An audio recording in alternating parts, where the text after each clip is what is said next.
Hello दोस्तों, आपका हमारे YouTube चैनल में फिर से एक बार स्वागत है दोस्तों। तो दोस्तों, आप सब कैसे हैं? उम्मीद करता हूं कि सब ठीक ही होंगे और अपने एग्ज़ाम की तैयारी में लगे ही होंगे। तो दोस्तों, हम सीरीज को आगे बढ़ाते हुए देखते हैं कि अगला है बौद्ध धर्म। तो यहाँ पे बौद्ध धर्म हम लोग आज जानेंगे। तो देखते हैं गौतम बुद्ध। तो बौद्ध धर्म के प्रवर्तक महात्मा बुद्ध का जन्म नेपाल की तराई में स्थित कपिलवस्तु लुम्बिनी ग्राम में शाक के क्षत्रिय कुल में 563 ईसा पूर्व में हुआ था। ये उनके जन्म का कहाँ हुआ था उसके बारे में हम लोग जान गए। अब देखते हैं, इनकी माता का नाम महामाया या माया देवी तथा पिता का नाम सुदोधन था। और जो इनकी माता जो थी वो कोलिये वंश से थी। जन्म के 7वें दिन ही माता का देहांत हो गया था। इनकी माता का स्वर्गवास हो गया था। तो उसके बाद सिद्धार्थ का जो लालन पालन है उनकी मौसी प्रजापति गौतमी ने किया था। तो बुद्ध का जो बचपन का नाम था वो सिद्धार्थ था। 16 वर्ष की अवस्था में सिद्धार्थ का विवाह शाक्य कुल की कन्या यशोधरा से हुआ, जिनका बौद्ध ग्रंथों में अन्य नाम है बिंबा, गोपा, भद्दकच्छन मिलता है। ये सब यशोधरा का अन्य नाम है। तो ये सब पूछता है कभी कभी। सिद्धार्थ से यशोधरा को एक पुत्र उत्पन्न हुआ जिसका नाम था राहुल। तो यहाँ पे इनका विस्तार दिया हुआ है, इनका पूरा जीवन, कब जन्म हुआ, इनके माता पिता का क्या नाम था, किससे शादी हुआ और उसके पुत्र का क्या नाम था। तो आगे देखते हैं, सांसारिक समस्याओं से व्यथित होकर सिद्धार्थ ने 29 वर्ष की अवस्था में गृह त्याग दिया। इस त्याग को बौद्ध धर्म में महाभिनिष्क्रमण कहा गया है।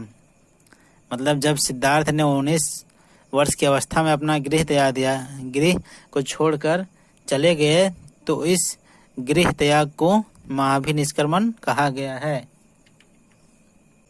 गृह त्याग के उपरांत सिद्धार्थ अनोमा नदी के तट पर अपने सिर को मुड़वाकर भिक्षुओं का कसाय वस्त्र धारण किया। 7 वर्ष तक वे ज्ञान की खोज में इधर उधर भटकते रहे।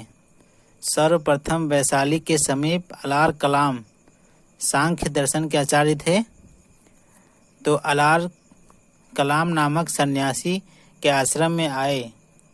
इसके उपरांत वे उरुवेला मतलब बोध गया के लिए प्रस्थान किए, जहां उन्हें कौंडिन्य आदि 5 साधक मिले। फिर अगला देखते हैं कि उनके जीवन में क्या क्या घटनाएं घटी। 6 वर्ष तक अथक परिश्रम एवं घोर तपस्या के बाद उन्हें 35 वर्ष की आयु में वैशाख पूर्णिमा की एक रात पीपल यानी वट वृक्ष के नीचे निरंजना अभी पुनपुन नदी के तट पर सिद्धार्थ को ज्ञान प्राप्त हुआ। इसी दिन से वे तथागत हो गए। मतलब 29 वर्ष की आयु में घर छोड़े थे और 35 वर्ष में उनको ज्ञान प्राप्ति हुई थी। कहाँ, किस दिन को? वैशाख पूर्णिमा का दिन था। और कौन सा जगह था? पीपल वृक्ष के नीचे पुनपुन नदी पर। तो ये सब याद रखिएगा दोस्तों। आगे देखते हैं, ज्ञान प्राप्ति के बाद गौतम बुद्ध के नाम से प्रसिद्ध ये हो गए। सिद्धार्थ जो है, ज्ञान प्राप्ति हुई, इसके बाद इनका नाम गौतम बुद्ध हो गया और उसी के नाम से ये प्रसिद्ध हो गए। अगला पॉइंट है कि उरुवेला से बुद्ध सारनाथ यानी ऋषि पत्तनम एवं मृगदाव आए। उरुवेला से बुद्ध सारनाथ आए। यहाँ पर उन्होंने 5 ब्राह्मण सन्यासियों को अपना प्रथम उपदेश दिया था, जिसे बौद्ध ग्रंथों में धर्म चक्र प्रवर्तन नाम से जाना जाता है। जब इन्होंने 5 ब्राह्मण सन्यासियों को उपदेश दिया तो इसे धर्म चक्र प्रवर्तन के नाम से जाना जाता है। बौद्ध संघ में प्रवेश सर्वप्रथम यहीं से प्रारंभ हुआ।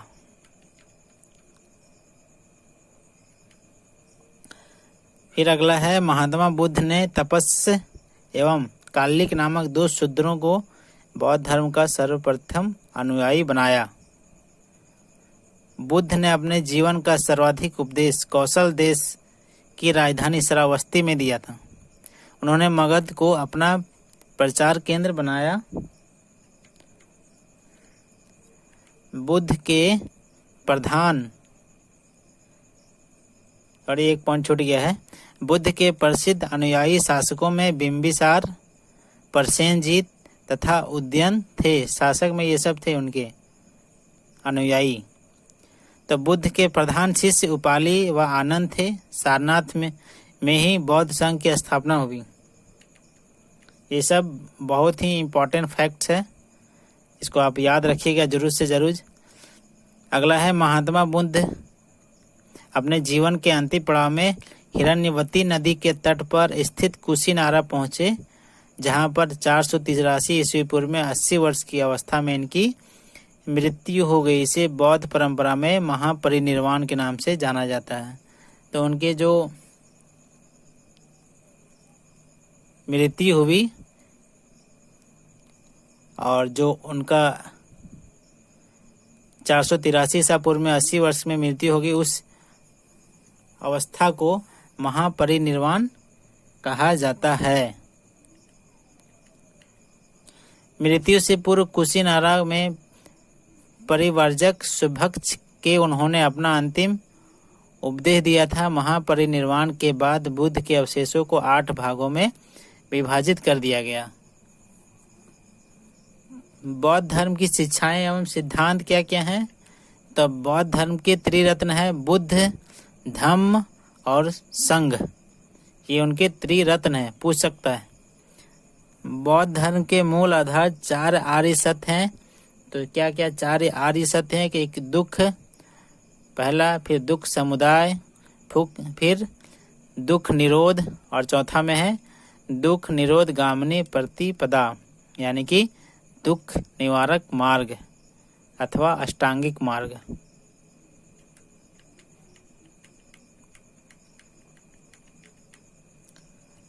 फिर अगला देखते हैं कि दुख को हरने वाले तथा तृष्णा का नाश करने वाले अष्टांगिक मार्ग के 8 अंग हैं, जिन्हें मध्यम प्रतिपदा अथवा यथार्थ मध्यम मार्ग भी कहते हैं।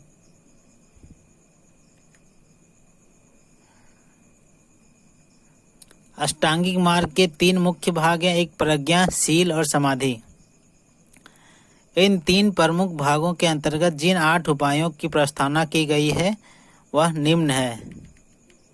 तो पहला में है सम्यक दृष्टि, दूसरा में है सम्यक संकल्प, सम्यक वाणी, सम्यक कर्मांत, सम्यक आजीव, सम्यक व्यायाम, सम्यक स्मृति, और लास्ट में 8वां नंबर पे सम्यक समाधि।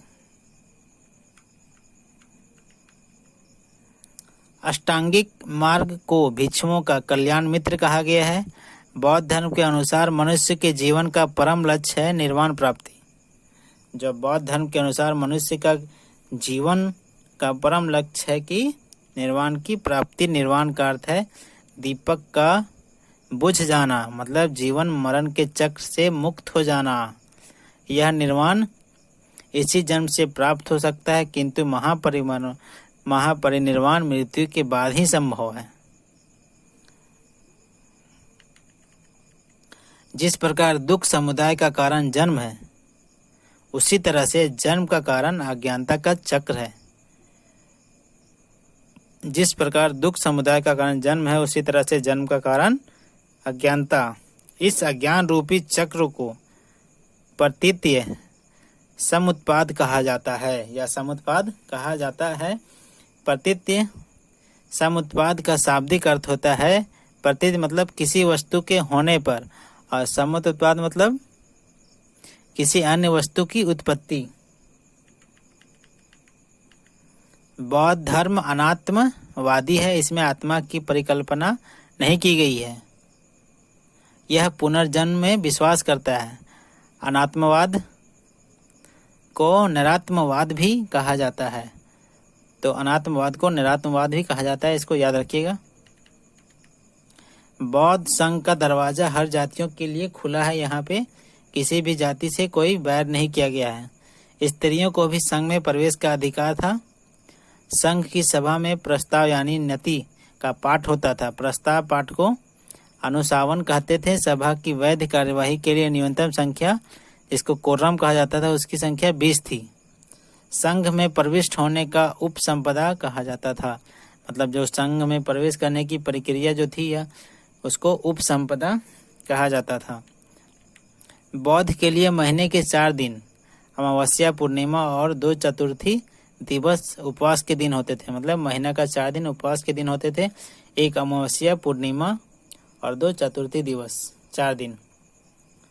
अमावस्या, पूर्णिमा और 2 चतुर्थी दिवस को बौद्ध धर्म का उपोस्त यानी रोया श्रीलंका में बुद्ध के नाम से भी जाना जाता है।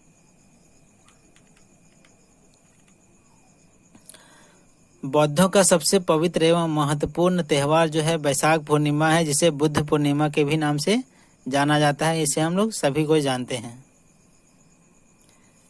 बुद्ध पूर्णिमा बौद्ध धर्म में बुद्ध पूर्णिमा के दिन का इसलिए महत्व है क्योंकि इसी दिन बुद्ध का जन्म, ज्ञान की प्राप्ति एवं महापरिनिर्वाण की प्राप्ति हुई थी। तो बुद्ध पूर्णिमा के ही दिन बुद्ध का जन्म हुआ था।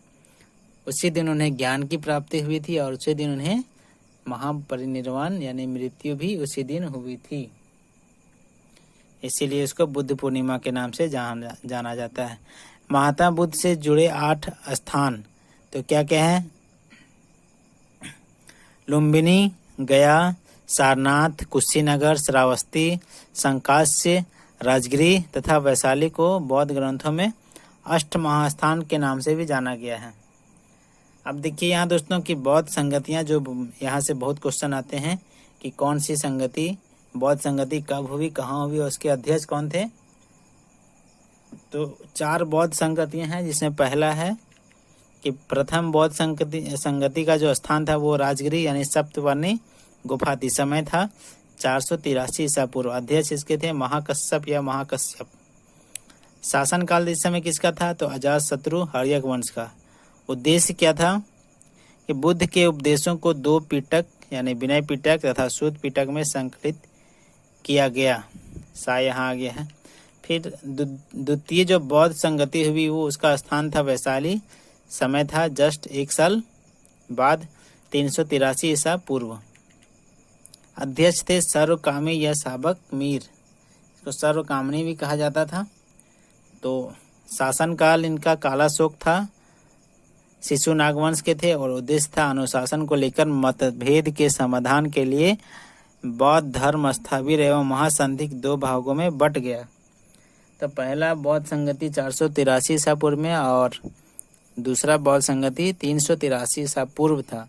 तो ये दोनों जो देख रहे हैं आप 483 383 ये पीछे जा रहे हैं क्योंकि यहाँ पे ईसा पूर्व लगा हुआ ना कि ईस्वी। जो तृतीय बौद्ध संगति हुआ था उसका स्थान था पाटलिपुत्र। समय था 251 ईसा पूर्व। इस समय अध्यक्ष थे मोगलीपुत्र तीस यानी कि शासनकाल इस समय किसका था? अशोक था, मौर्य वंश के। उद्देश्य था कि संघ भेद के विरुद्ध कठोर नियमों का प्रतिपादन करके बौद्ध धर्म को स्थायित्व प्रदान करने का प्रयत्न किया गया। धर्म ग्रंथों का अंतिम रूप से संपादन किया गया तथा तीसरा पिटक अभिधम्म पिटक जोड़ा गया। पहले 2 ही पिटक था, विनय पिटक, सूत पिटक। अब यहाँ पे तीसरे जो बौद्ध संगति हुई वहाँ पे अभिधम्म पिटक जोड़ा गया। चतुर्थ जो बौद्ध संगति थी उसका जो स्थान था वो कश्मीर का कुंडलवन था। समय था ईस्वी की 1वीं शताब्दी और अध्यक्ष थे उस समय वसुमित्र एवं अश्वघोष। उपाध्यक्ष थे अश्वघोष और वसुमित्र अध्यक्ष थे। शासनकाल जो था कनिष्क था और कुषाण वंश का था। उद्देश्य था इसका कि बौद्ध धर्म को 2 संप्रदायों हीनयान और महायान में विभाजन हो गए थे। इस समय हीनयान एक तरफ और महायान। करमापा लांबा तिब्बत के बौद्ध संप्रदाय कंग्युपा वर्ग से संबंधित है। तो ये सब क्वेश्चन पूछा जाता है और पहले भी एग्जाम में पूछा गया है। बोरोबुदुर का बौद्ध स्तूप जो विश्व का सबसे विशाल तथा अपने प्रकार का एकमात्र स्तूप का निर्माण शैलेंद्र राजाओं के मध्य जावा इंडोनेशिया में कराया गया था। उसके बाद है कि देवदत्त बुद्ध का चचेरा भाई था। तो बुद्ध का चचेरा भाई देवदत्त था, वह पहले उनका अनुगत बना और फिर उनका विरोधी बन गया। वह बौद्ध संघ से बुद्ध को हटाकर स्वयं संघ का प्रधान बनना चाहता था। कौन? देवदत्त। किंतु उसे इसमें सफलता नहीं मिली। वस्तुतः देवदत्त उसी दिन से संघ का प्रधान बनने की सोचने लगा था और उसके दिमाग में कुछ उटपटा बात सोचने आने लगी थी, प्लानिंग करने लगा था। तो फिर जब वह पहले भिक्षु बना था, गौतम बुद्ध ने अपनी मृत्यु के उपरांत बौद्ध संघ के नेतृत्व के लिए किसी को नामित नहीं किया था, बल्कि वह अपने उपदेशों यानी धर्म और विनय को ही मार्गदर्शक बताया था कि इसमें जो जो बातें कही गई वो आप उसी पे चलिएगा और यही मार्गदर्शक के रूप में इसको अपनाते रहिएगा। फिर अगला जो पॉइंट है, बुद्ध के पंचशील सिद्धांत का वर्णन छांदोग्य उपनिषद में मिलता है। ये सब क्वेश्चन आया हुआ और आ भी सकते हैं। मौर्य वंशीय शासक अशोक के रुमिनदेयी अभिलेख से सूचना मिलती है कि वह शाक्य मुनि बुद्ध का जन्म लुम्बिनी में हुआ था।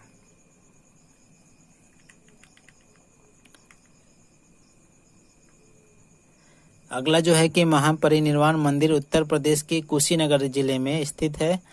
मंदिर में स्थापित भगवान बुद्ध की मूर्ति 1876 ईस्वी में उत्खनन के द्वारा प्राप्त हुई थी। महापरिनिर्वाण मंदिर विश्व में बौद्ध धर्म के सबसे पवित्र मंदिरों में से एक माना जाता है।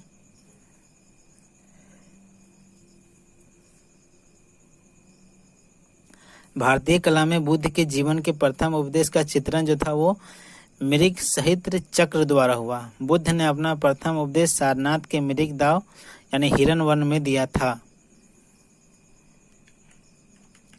बौद्ध धर्म में बुद्ध का क्या योगदान रहा? तो भारतीय दर्शन में तर्क शास्त्र की प्रगति बौद्ध धर्म के प्रभाव से हुई। बौद्ध धर्म में शून्यवाद विज्ञानवाद की जिन दार्शनिक पद्धतियों का उदय हुआ उसका प्रभाव शंकराचार्य के दर्शन पर पड़ा था। यही कारण है कि शंकराचार्य को कभी कभी प्रच्छन्न बौद्ध भी कहा जाता है। दोस्तों, समझते हुए आगे चलेंगे। बौद्ध धर्म का सर्वाधिक महत्वपूर्ण देन भारतीय कला एवं स्थापत्य के विकास में रही है, जैसे कि सांची, भरहूत, अमरावती के स्तूपों तथा अशोक के शिला स्तंभों, कार्ले की बुद्ध गुफाएं, अजंता, एलोरा, बाग तथा बराबर की गुफाएं बौद्धकालीन स्थापत्य एवं चित्रकला के श्रेष्ठ आदर्श हैं।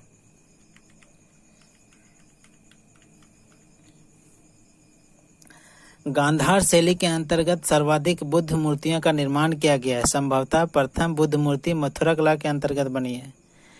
तो बुद्ध काल के जीवन से संबंधित बौद्ध धर्म के क्या क्या प्रतीक रहे हैं, उससे क्या घटना है। तो यहाँ पे इस घटना का प्रतीक, एक तरफ घटना है, दूसरी तरफ प्रतीक चिन्ह गया है। तो जन्म का चिन्ह होता था कमल व सांड, गृहतया का घोड़ा, ज्ञान का पीपल बोधि वृक्ष और निर्वाण का पद्य चिन्ह, मृत्यु का स्तूप। तो मृत्यु की पहचान के लिए स्तूप का निर्माण कराए जाते थे। शुद्ध पिटक को प्रारंभिक बौद्ध धर्म का इंसाइक्लोपीडिया कहा जाता है। शुद्ध पिटक को महात्मा बुद्ध 3 नामों से जाने जाते गए हैं कि बुद्ध, तथागत और शाक्य मुनि। बुद्ध के पूर्व जन्म की कथाएं जो है वो जातक कथाएं शुद्ध पिटक में वर्णित है। महायान बौद्ध संप्रदाय का सबसे महत्वपूर्ण ग्रंथ प्रज्ञा पारमिता सूत्र है। अगला पॉइंट है कि बौद्ध दर्शन में अनात्मवाद का सिद्धांत गौतम बुद्ध के पतित्व समुत्पाद के सिद्धांत से ही सिद्ध होता है। इसे नैरात्मवाद भी कहा जाता है। कुछ विचारक के मतानुसार अनात्मवाद का सिद्धांत केवल आत्मा पर लागू होता है। वस्तुतः इसे आत्मा और भौतिक जगत दोनों का ही व्याख्या होती है। जब गौतम बुद्ध सर्व अनात्म कम कहते हैं तो इसका अर्थ है कि किसी नित्य चेतना या जड़ तत्व का अस्तित्व नहीं है।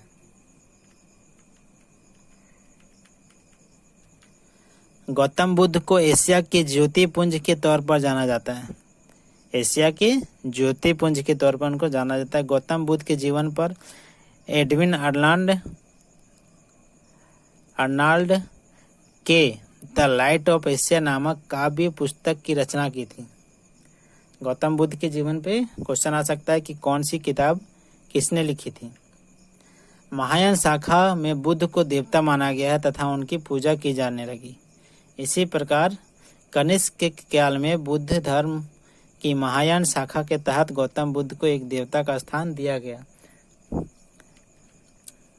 ये सब महायान की विशेषता है। बौद्ध धर्म ग्रंथों के महायान टीकाकार बुद्ध घोष थे। नागार्जुन भारत के आइंस्टीन के रूप में प्रसिद्ध हैं। सबसे प्रसिद्ध जातक कथा खुद्दक निकाय है। वैशेषिक दार्शनिक विचारधारा की उत्पत्ति अनुवाद है। बुद्ध के जीवन से संबंधित कर्मिक घटनाएं जो है पहले लुम्बिनी, फिर बोध गया, सारनाथ, फिर कुशीनगर। सबसे प्राचीन संप्रदाय थेरवाद है। नागार्जुन कनिष्क के दरबार की एक महान विभूति था। उसने अपने पुस्तक माध्यमिक कारिका में सापेक्षता सिद्धांत को प्रस्तुत किया था।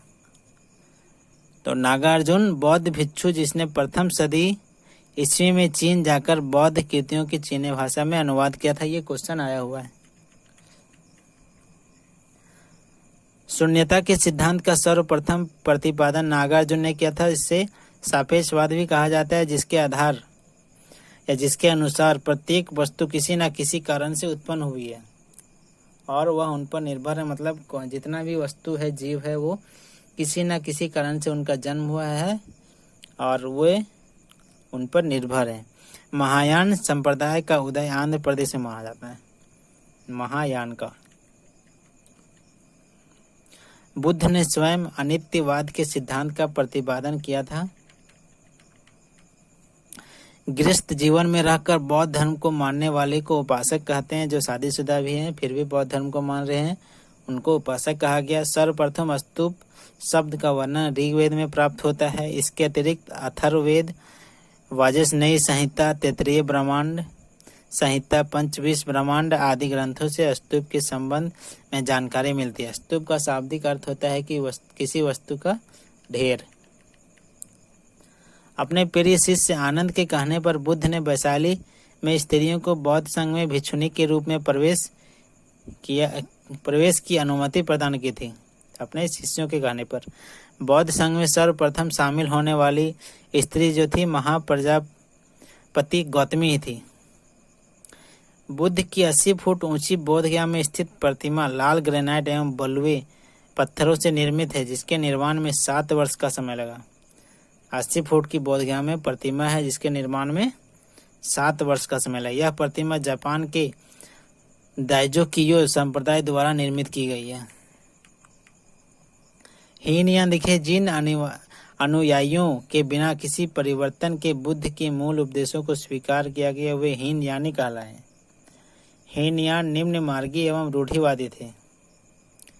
हीनयानी महात्मा बुद्ध के एक महापुरुष मानते थे, अर्थात वे बुद्ध के भगवान के रूप में पूजा नहीं करते थे। भगवान बुद्ध भी खुद ही मूर्ति पूजा के विरोधी थे। इस संप्रदाय के सभी ग्रंथ पाली भाषा में लिखे गए हैं। हीनयानी मूर्ति पूजा एवं भक्ति में विश्वास नहीं रखता था। इनकी साधना पद्धति बहुत कठोर थी। इनका आदर्श अर्हत पद को प्राप्त करना है। हीनयानी संप्रदाय के लोग श्रीलंका, वर्मा, जावा आदि देशों में फैले हैं। कालांतर में हीनयान संप्रदाय 2 भागों में विभक्त है, वैभाषिक और सौत्रांतिक। महायान देखते हैं दोस्तों। बौद्ध धर्म के कठोर तथा परंपरागत नियमों में परिवर्तन करने वाले महायानी कहलाए। जिसने नियमों को परिवर्तन किया वो महायान, और जिसने परिवर्तन नहीं किया उन्होंने हीनयान। महायान का अर्थ है उत्कृष्ट मार्ग। इसमें पर सेवा एवं परोपकार पर विशेष बल दिया गया। इस संप्रदाय के ग्रंथ संस्कृत भाषा में लिखे गए हैं। महायानी बुद्ध ईश्वर का अवतार मानकर उनकी उपासना करते हैं। ये मूर्ति पूजा के समर्थक तथा संस्कारों के पक्षपाती थे। महायान आत्मा के पुनर्जन्म में विश्वास करता था। इनके सिद्धांत सरल तथा सर्वसाधारण के लिए सुलभ हैं। महायान की स्थापना नागार्जुन ने की थी। महायान का आदर्श बोधिसत्व है। कालांतर में महायान संप्रदाय दो भागों में बट गया। एक शून्यवाद, इसको माध्यमिक भी कह सकते हैं, और एक है विज्ञानवाद, जिसको योगाचार कहते हैं। शून्यवाद के प्रवर्तक नागार्जुन है, जिनकी प्रसिद्ध रचना माध्यमिक कारिका इसे सापेक्षवाद भी कहा जाता है। विज्ञानवाद की स्थापना ईसा की 3री शताब्दी में मैत्रेय तथा मैत्रेय नाथ ने की थी। असंग या वसुबंधु ने इसका विकास किया था। जब वज्रयान है वो 7वीं शताब्दी आते आते बौद्ध धर्म के तंत्र मंत्र का प्रभाव बढ़ने लगा, जिसके परिणाम स्वरूप वज्रयान संप्रदाय का उदय हुआ था। अगला पॉइंट है कि भारत के कुछ शासकों जिन्होंने बौद्ध धर्म के प्रचार प्रसार में योगदान दिया, वही शासक निम्न है। तो अशोक, मिनांडर, कनिष्क तथा हर्षवर्धन, ये सभी बौद्ध धर्म के विकास में योगदान दिया था। बिहार व बंगाल के पाल शासकों ने बौद्ध धर्म के प्रचार में योगदान दिया। नालंदा एवं विक्रमशिला विश्वविद्यालय बौद्ध शिक्षा के प्रधान केंद्र थे। बुद्ध के पंचशील सिद्धांत का वर्णन छांदोग्य उपनिषद में मिलता है, पहले ही देख चुके हैं। सैंधवपुरा स्थल लोथल यानी गुजरात में गोर्दीबाड़ा के अवशेष मिले हैं। सारनाथ वाराणसी में महात्मा बुद्ध ने अपना प्रथम धर्मोपदेश धर्मचक्र प्रवर्तन दिया था। नालंदा बौद्ध अधिगम का महान पीठ था। यहाँ कुमार गुप्त प्रथम के शासन काल में विश्वविद्यालय की स्थापना हुई थी। अशोक का सिंह स्तंभ शीर्ष सारनाथ में स्थित है। बिहार में राजगीर की पहाड़ियां 400 मीटर ऊंची है पर स्थित शांति स्तूप विश्व का सबसे ऊंचा कहा जाने वाला विश्व शांति स्तूप है। बोध गया का स्तूप स्थल बुद्ध की ज्ञान प्राप्ति से, सारनाथ धर्म चक्र प्रवर्तन से तथा कुशीनगर या कुशीनारा बुद्ध की मृत्यु से संबंधित है, जबकि सांची बुद्ध के जीवन के किसी विशेष घटना से संबंधित नहीं है। तो सारनाथ और कुशीनगर बुद्ध के ज्ञान प्राप्ति और मृत्यु से संबंधित है, जबकि सांची जो है ये सब किसी से संबंधित नहीं है। भारत में सबसे पहले बुद्ध प्रतिमाओं की पूजा की गई। बुद्ध धर्म के महायान शाखा के अनुयायियों ने सर्वप्रथम बुद्ध मूर्तियां स्थापित करके उनकी पूजा की। बौद्ध दर्शन में यह माना गया कि बोधिसत्वों में अवलोकित ईश्वर की स्थिति में महिमा मंडित है। उन लोगों ने यह निश्चय किया था कि वे तब तक बुद्ध नहीं बनेंगे जब तक सभी मनुष्यों का निर्वाण नहीं प्राप्त हो जाता है। वस्तुतः बौद्ध धर्म पर हिंदू धर्म का प्रभाव परिलक्षित होता है। अवलोकितेश्वर नारायण पदम पानी विष्णु का ही एक नाम है। बोधिसत्व मैत्रेय इस भूतल पर भविष्य में बुद्ध के रूप में अवतार लेंगे। कि विष्णु का नाम है और वह बुद्ध के रूप में अवतार लेंगे। वह पुनः बौद्ध धर्म की स्थापना करेंगे और सभी मानवों को सुख, शांति और समृद्धि प्रदान करेंगे।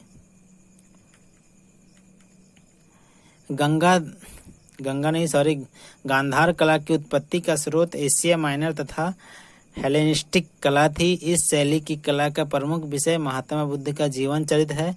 इसके अंतर्गत बुद्ध की धर्म चक्र मुद्रा, ध्यान मुद्रा, अभय मुद्रा और वरद मुद्रा आदि मूर्तियों का निर्माण किया गया है। बौद्ध धर्म में वर्ण व्यवस्था को स्वीकार तो किया है, लेकिन उसने ब्राह्मण वर्ण की सर्वोच्च सामाजिक स्थिति को स्वीकार नहीं किया है कि ब्राह्मण ही सर्वोच्च रहेगा। बुद्ध की भूमि स्पर्श मुद्रा से तात्पर्य है कि अपने तप की सूचिता और निरंतरता को बनाए रखने से है। बुद्ध की भूमि स्पर्श मुद्रा मार यानी कामदेव के प्रलोभनों के बावजूद भी अपनी सुचिता और शुद्धता का साक्षी होने के लिए बुद्ध धरती का आह्वान को प्रदर्शित करती है। भूमि स्पर्श मुद्रा की सारनाथ की बुद्ध मूर्ति गुप्त काल से संबंधित है। हीनयान अवस्था को विशालता में एवं सर्वाधिक विकसित शैलकृत चैत्यगिरी कार्ले में स्थित है। यह पुणे यानी कि महाराष्ट्र के मावल तालुका में स्थित है।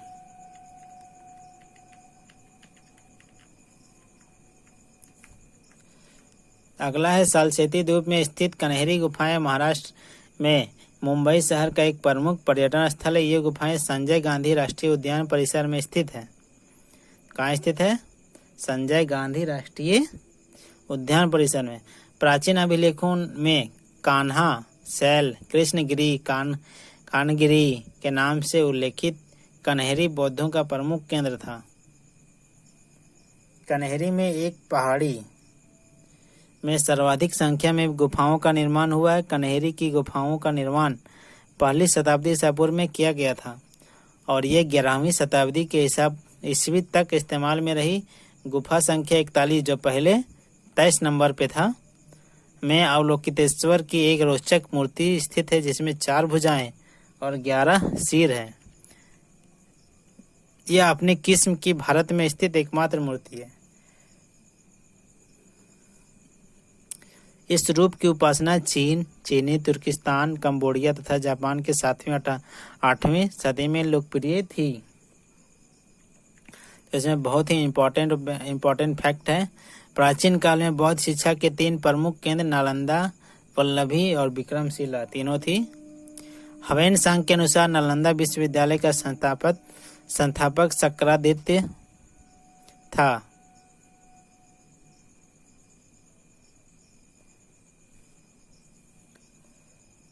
जिसने बौद्ध धर्म के त्रिरत्नों के प्रति महती श्रद्धा के कारण इसकी स्थापना करवाई थी। शक्रादित्य की पहचान कुमारगुप्त प्रथम से की जाती है जिसकी प्रसिद्ध उपाधि महेंद्र द्वितीय थी।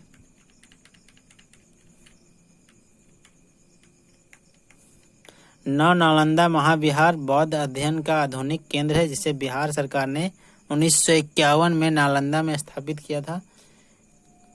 इस केंद्र में बौद्ध एवं पाली अनुसंधान संस्थान है। यहाँ बड़ी संख्या में श्रीलंका, जापान, कोरिया, तिब्बत, भूटान आदि देशों से पाली एवं बौद्ध अध्ययन पर अनुसंधान हेतु विद्यार्थी आते हैं।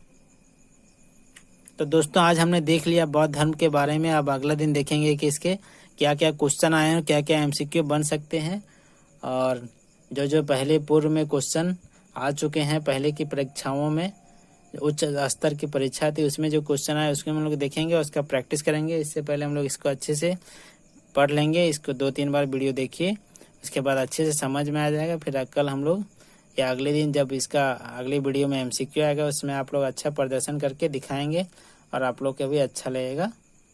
तो तब तक के लिए धन्यवाद। चैनल को सब्सक्राइब करें और लाइक करें, शेयर करें और बेल आइकन को दबाना ना भूलें।